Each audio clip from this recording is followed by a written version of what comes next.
Welcome to Dark Dreams.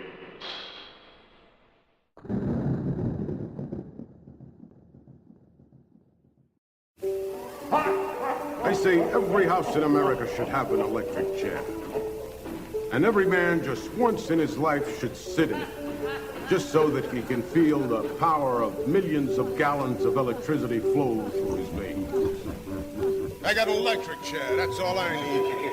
You get an electric chair, Sheldon, you don't have to worry about the audience. You get an electric chair, you can tell them anything you want, as long as it's real. You get yourself an electric chair and they'll sit there all night long. Kind of a funny idea, sitting in an electric chair and doing a show. Well, think of the therapeutic value of an electric chair and all the money it is. Yes, sir, an electric chair in every home. The Electric Chair, a show about horror. ElectricChairShow.com. An electric chair. Wow. Identity Crisis by Thomas F. Monteleone.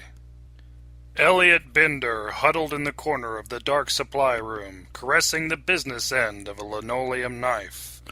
Outside, in the main corridor, the sounds of the hospital blended together, the paging system loudspeakers, the creaking wheels of gurney carts, off-handed laughter of passing student nurses, the occasional footsteps of someone passing close by the supply room door. Dressed in hastily stolen hospital garb, Bender appeared to be just another surgeon in the huge hospital. The pale green OR cap and matching pajama-like tunic and pants covered his street clothes. The surgeon's mask concealed his stoical features. The shift change, he thought. I'll wait until the change of shift. Lots of confusion then. No one will notice me. The blade felt keen and sharp as he edged it with his thumb, following its menacing curve down to the point. In the darkness, it reminded him of the talon of some horrible creature, and he smiled. He checked his liquid crystal watch and smiled again. Not much longer now. Balding, thin, and yet working on a double chin, Elliot Bender did not normally appear very threatening. In fact, he was quite meek-looking, and had always thought himself to be the perfect stereotype of a timid bank clerk. In fact, he was a timid hardware store clerk. Sitting in the dark, his mind drifted back over the chain of events that had brought him to his present state of mind and place in the cosmos. It was the hardware store, where he had worked for almost 20 years. 20 years. The store had been owned by Leo J. Benford Sr., a kindly old gentleman who understood the faithful service and loyalty of good employees. Elliot had worked for the old man from the beginning, and gave the owner an honest day's work every day, year in and year out. Things went along pleasantly, and after 10 years' service, Elliot was made the manager of Benford's Hardware, earning a good salary, and making the payments on his bungalow. Mr. Benford was very happy with his work, and had even loaned him the money for the down payment on the little house. Elliot Bender was a happy, contented man. That is, until the owner's son, Leo J. Benford Jr., started coming down to the store after school and on Saturdays to learn the business.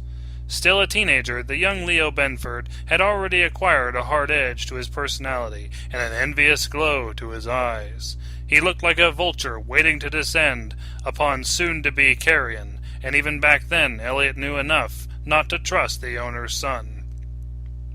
As time passed, Leo Jr. spent his summers home from college in the hardware store, and he became an increasing source of annoyance and irritation to all the employees, especially Elliot Bender. No matter how diplomatic or nice Bender attempted to be with Leo Jr., there was no getting around the young man's obnoxious nature and know-it-all attitude. Leo Jr. was contemptuous of Elliot's authority and took every opportunity to ignore his suggestions and disobey outright his requests in day-to-day business.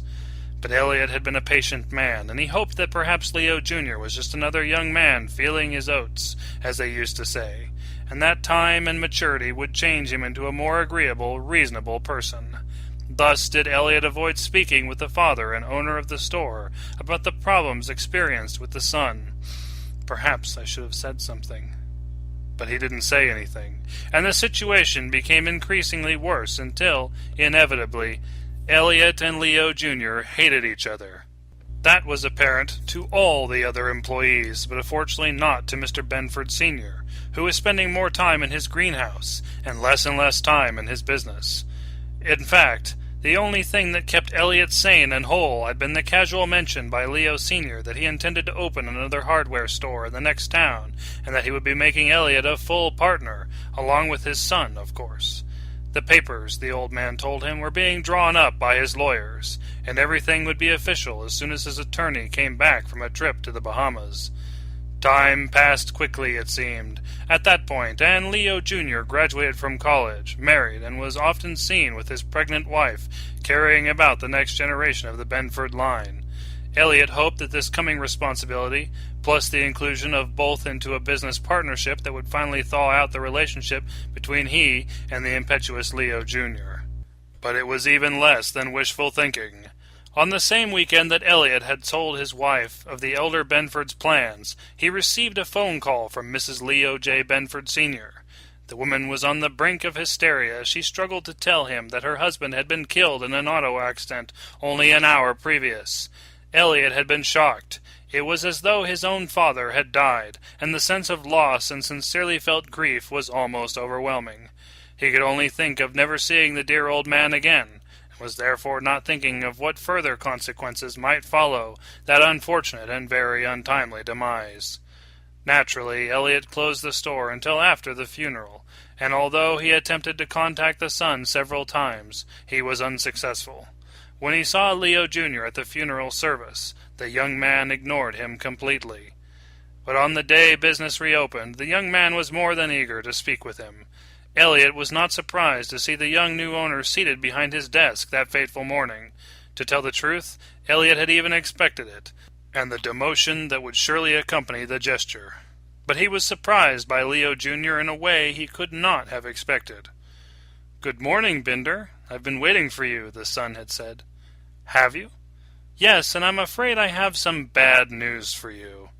The young Leo was almost grinning, unable to contain the obvious joy surging through him at that moment. "What kind of bad news?" Elliot said. "Oh, the worst, I can assure you. I'm afraid it's pink slip time for you, old man. I want you to get all your shit out of here immediately. It's over, and I never want to see your simple face around here again." "What?" Elliot had said, his voice carrying all the shock and disbelief and pain that such cruelty could summon. "You're firing me? You're letting me go?" "Oh, yes, absolutely," Leo Jr. had smiled at that point. Perhaps it was the smile, the certain enjoyment the son had displayed then, or perhaps it was the years of resentment and hate finally bubbling to the surface. Elliot would never know for sure, but he did know he would extract his revenge on the young bastard who sat grinning before him. He hated him at that moment, as he had never hated anything in his life, and it was only the beginning of the ordeal. Every place where Elliot applied for work, having cited his managerial experience at Benford's Hardware, he was quickly denied employment. One prospective employer volunteered to Elliot that he had received a less than glowing reference from Leo Jr. It was apparent, then, that it was not enough for the young son to simply dismiss Elliot in disgrace. No, Leo Jr. clearly intended to ruin him. Elliot ended up working in a lumber mill, making half of his previous salary and sliding slowly under a wave of bills, loan notes, and other economic pressures. First, he had to pull his son from private school. Then he second mortgaged the house, and had the car repossessed and the phone disconnected. His wife became disenchanted, then enraged at his inability to support her in her accustomed manner. The pressure continued to build until he thought he would go insane without some kind of release, some kind of catharsis. He was going to hell in the old handbasket, and he decided that maybe he would take someone with him. He would take his revenge. Leo Jr. would pay for his injustices, and he would suffer as no man had ever suffered. And so Elliot Binder descended into the maelstrom that is the chaos of the broken spirit and the tortured mind, knowing that he would never return. The only piece that remained to be fitted into the jigsaw picture of madness was the act itself, which came to him in a moment of pure inspiration, when his wife told him that Mrs. Leo J. Benford, Jr. had given birth to a baby boy the day before. Acting with quiet deliberation, Elliot went into his basement and carefully selected the proper instrument, a linoleum knife from Benford's Hardware. Yes, he had thought with a smile, this is perfectly ironic. It will do nicely. He took a cab downtown to the hospital, took an elevator up to the maternity ward, walked the halls as though he might be an impatient, expectant father, and waited for the moment when he was unobserved. When it came, he slipped into the supply room, and quickly searched through the shelved stacks of linens and gowns, until he found the proper disguise. And now the time has come.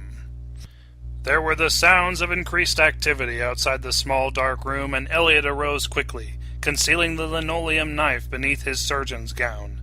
Opening the door, he slipped out into the corridor unnoticed by the stream of white-uniformed nurses and orderlies. Yes, this was the perfect time. He walked down the hall, past the rooms of new mothers, to the glass-windowed nursery. His heart was pounding like a jackhammer in his chest, and his spit tasted like paper paste. But it was not from fear, rather from the feeling of approaching triumph. They can't catch me, he thought, and the certainty of that knowledge elated him with a rush of adrenaline. They can't! Striding purposefully, confidently, he pushed through the door to the nursery, where a charge nurse sat at a small desk reading a copy of People magazine. "Just a minute, doctor," she said. "Can I help you?" He moved swiftly, striking her in the jaw with his fist. She went down immediately without a sound, and he rushed past her, into the brightly illuminated warm room where the tiny clear plastic cribs were arranged in 2 neat rows. There were at least 20 newborn children, and Elliot knew that he must act quickly. Each baby had a little bracelet, and it would be a small matter to search out the one with the Benford name upon it, or so he thought. Frantically, as he held the tiny, pudgy little wrist of the nearest infant, he tried to make sense of the numbers and letters on the bracelet. Christ, it's some kind of code. No names! There was the sound of someone stirring beyond the door. Not much time. I've got to do something. He looked up to see his reflection in the glass window of the nursery, and beyond the glared images of several of the staff watching him with growing horror, he realized that he was holding the linoleum knife in plain view. Don't panic now. Think!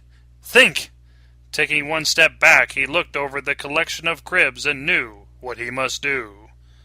It's the only way to be sure, he thought, as he stooped over the first crib. And it won't take very long.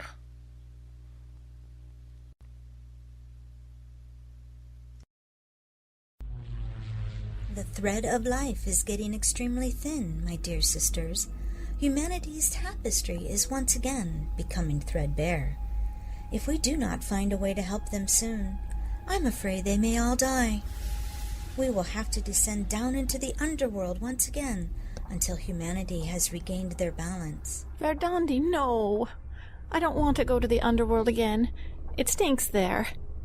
We must weave their fate stronger. They must survive. Can you whisper to the humans of their fate? If I am to go into the underworld, they are to come with me. There are powerful female humans down there who interlace the future of many. I have seen it cut in their poles of destiny. Many humans deserve to have their threads cut off. Perhaps another purge is what they need in order to come together once again. My sisters, word. The past has proven itself. Humans will continue to find ways to destroy themselves. I have seen it in the present. Many humans are trying to protect one another, but power, greed, and hate consumes them. It is ruining our beautiful tapestry. I also do not particularly care for the smell of the underworld. Then what do you suggest, Verdandi? What is one of the things which unites humans the most? A great disaster. Yes, yes, this is truth that you speak. Humans always come to the aid of others when a catastrophe strikes. They send aid from all over the world to help one another. That is exactly what we need. But would that be enough to save them? And keep us from descent into the underworld? An excellent question, my sweet little sister. I believe the three of us together could create incredible apocalyptic situations for our female humans. For it is with them the power to survive and to continue their species. In the past, we have provided them with plagues, floods, and witch hunts. Those were nice. What could we throw at them now to help join healing energies and find themselves once again? Weird, we can't kill them all. Otherwise we'll have to wait for another evolution. Of course not, dearest Skuld. We wouldn't want to sabotage their precious future. Cull out the impudence, I say.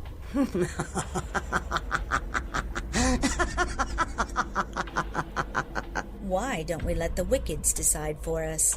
They'll know how to handle this. Yes, yes. We can give them the precious yarns of life to weave humanity's horror story.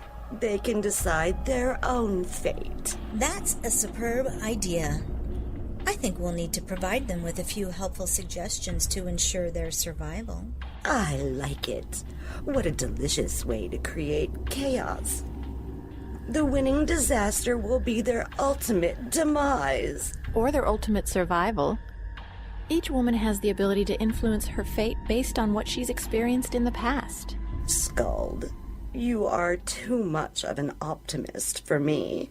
I hate the smell of rotting snails that the underworld offers. I'm not going back. I'm ready to cut their threads and end their lives. Get rid of the weak ones, I say. Verdandi, how do we find these powerful wicked women to craft a tale of survival in an impossible situation to help fortify the tapestry of their existence? It's quite simple, really. All they have to do is email to www.challenge2013@gmail.com. And in the body of the email, they can include their name, a short bio of themselves, and a headshot in order to enter the challenge. I'm in a hurry. When do they need to send this in? I don't want to step 1 foot into the underworld if I don't have to. The smell, it's just, I don't even want to think about it. Oh, we have time, my sisters, but the sooner our wicked women writers submit, the longer they'll have to craft their tales of doom. Official cutoff date for submissions is June 20th. Voters shall decide their fates by October 19th, and we will have our 2013 Most Wicked Woman Writer. She, and only she, will determine how the world brings upon its own apocalypse. And right before All Hallows Eve, too. How very fitting. Let's make this unusually interesting, shall we? I say we provide the entrance, the disaster, and an inconvenient location. And at least one item to help them out in their horrific situation. We must give them a fighting chance. Indeed. Compelling. What if we give them an untimely disability? Yes, yes, yes, yes. Life is never convenient. Why should the apocalypse be any different? Agreed? Agreed. By the blood of we three, let release the fears that be. Once again, in order to choose Earth's ultimate demise and to bring the hearts of humanity together once again in peace and love, we need you to send us your name, short bio, and a headshot to www.challenge2013@gmail.com. Please put 2013 How Will You Survive entrant in the subject line. Then, once we have all of our victims... You mean entrance? Yes, right. Entrance, I mean. We will roll the runes to decide who gets what apocalyptic disaster, location, their helpful item, and... their untimely disability. Hurry now. Those who enter will receive their roll of the runes. Then, and only then, will be revealed their apocalyptic situation. Those who dare enter early will have the most time to craft their story. Take care, and good luck. Please survive.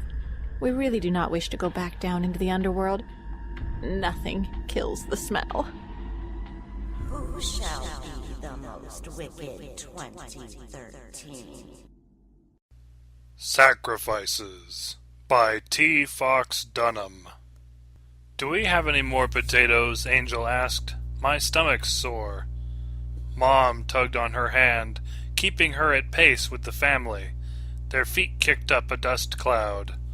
We'll eat when we get to Jehovah's Point, Dad said. The pain'll pass. Dad had stopped looking at Angel when he spoke to her, his eyes fixed ahead on the trail from their homestead in the Rocky Hills. Angel mopped her face with a ratty bandana. She twirled in the free air, the hot wind. They'd taken shelter in the mine shaft for 4 days when the air burned hot. They slept in the day and snuck out at night to dig roots and tubers. She gazed up at the crimson sky and sung to the prismatic show. Mom wept. Her hair had grown back. She'd shave it soon again. Benjamin fussed in his carrier, crying from hunger. Mom set him to her breast. She stumbled as she walked, legs gone weak. Stop singing, Dad said. You're upsetting my wife. Dad? Just shut your mouth till we reach town. But I love to sing, she said. We all have to make sacrifices. Angel stifled her song. She didn't mind. The family was going to eat meat tonight. She'd feel much better. The human body needed meat to survive, and the families of the tribe gathered every month to share in the ration. The tribe gathered in the commons of cement bunkers, meeting in an open-air theater sided with stone levels. Families set up tables and sold wares, patched clothing, rusty cooking ware, meager roots. The cooks set up their tent away from the gathering and carried steel drums to serve the flock. Some folk chatted, others slept. Most of the ashy-faced people knelt and prayed, their lips moving in sync to violet lightning splitting the sky. The preacher stood at the heart of the stage. His white robes blew in the dry wind. We will survive, my children. We will survive, chanted the people. Through sacrifice, he said, through faith. Mom wept again. The tears wet the soot on her face to mud. Dad squeezed her hand. Benjamin fussed again, and Mom smoothed his soft hair. God has visited on us a test when he threw the rock at our world. He drew the curtain on our sky. He dripped acid rain. He burned the world in hellfire of his making, and we survived. It's not right, Mom said. How can we? Dad cupped her mouth with his palm. We have to give our share. If we don't, it'll be all of us. She kissed Ben's head. We must all give for the good of the community, for the human race, spoke the preacher. We are the chosen people, the first tribe. Lightning hurtled through the Alaskan sky, igniting the night. It set the preacher's face ablaze. Angel had never seen him in the light before. His kind face twisted. He gazed through her with empty skull sockets missing their eyes. He licked his lips with spindly tongue. Angel, you need to go help the cook, Dad said. I want to stay here. She looked over at the far tent and watched the smoke rising from the chimney. She swallowed against a rock in her throat. We all have to do our share, Dad said. Or would you think only of yourself? Angel nodded and got up off the stone seat. Mom reached for her, but Dad grabbed her. Angel wandered up the steps and walked over to the cook's tent. The chef pulled back the tent flap. Sweat poured down his chubby body, soaking his apron, diluting the blood stains. Howdy, sweet darlin', the cook said. He sharpened a long butcher's knife on the stone. Scrape, scrape. My dad said you needed me, she said. I didn't want to come, but we all have to sacrifice, right? That we do, sweet girl. My sweet, sweet piggy.